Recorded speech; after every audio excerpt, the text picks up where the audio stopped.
danas u ovom periodu daveta koji se na određen način, na prijatan način oživljava na ovim prostorima, imamo moment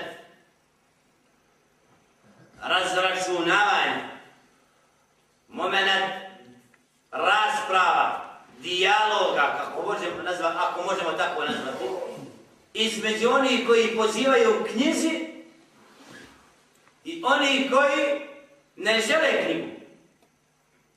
Koji kažu, mi smo našli svoje pretke, djedove i pradjedove, nama ne treba neko da nas uči vjeri. Ima snage neko te riječi da kaže, a znaš šta je knjiga? Da kaj ja slijedim ono što je bilo prije. Je to ispravno? Nemoj me to da pitaš. Jesi li kad pročitao ajet stvoritelja Vaida kile lahum tebi'u ma anzalallah, kad im se kaže slijedite ono što je Allah spustio. Šta kažu? Kalu bel, ne tebi'u ma alfejna alejhi aba'ana. Ne, naprotiv. Nećemo to što je u knjizi. Hoćemo da slijedimo ono na čemu smo zatekli svoje prethodnike, svoje očeve. Evo lau kana aba'uhum la ya'qiluna shay'an wa la yahtadun. Pa makar ti očevi ništa ne shvatali, ne razumijevali i ništa ne znali, zar ćete njih slijediti? Ajet koji otkriva bolest u vremenu, jer Allahovi ajeti nisu ništa ostavili, a da nisu sebe dotakli. I dali odgovore, razumije onaj ko je razumio. Ali Kur'an od početka do kraja nema nijednog pitanja da nije dao odgovor. Stoga, da budemo od onih koji će ispravno se vratiti izvorima čiste vjere i napustiti ono na čemu su bili naši djedovi i pradjedovi, ako je to bilo neispravno.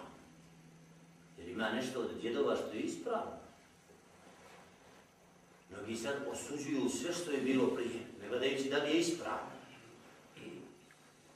Znači ti koji kažu mi slijedimo djedove, oni lažu i na djedove čak, u mnogim stvarima sad.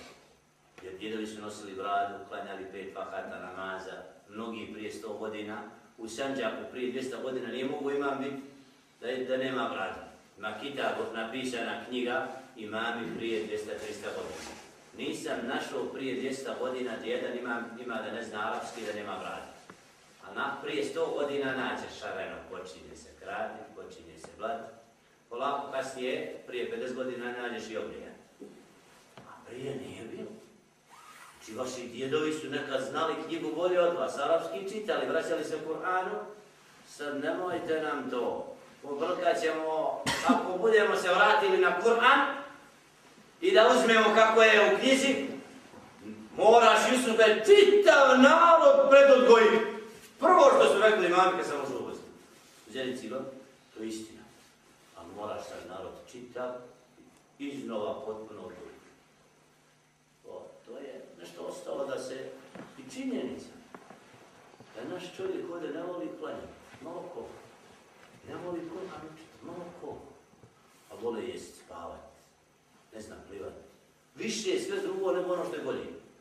Nije zabranjeno jest, nije zabranjeno spavati, nije zabranjeno plivati. Ali Kur'an ne znam. Imat govor Allaha subhana i ne uzimat ga. I živjet, kaže, bio sam muslima. Jesi klanjao sabah? Što me sa to pitaš? Eto to, zato što je to sudija. Namaz te odvaja od imana i kufra. Ako klanjaš, može biti usmeno. Ako ne klanjaš, ne biti usmeno. Zato te to pitanje. Jer to nešto bez čega nema grana ako nema stuba. Nemaš ono glavno.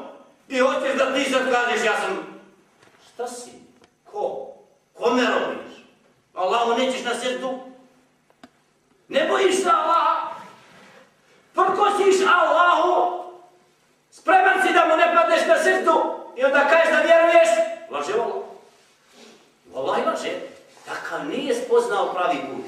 I nije se Allahu pokorio i nije potvrdio riječ ešhedu en la ilaha illallah. Ja svjedočim da Allah robi jednom. On laže.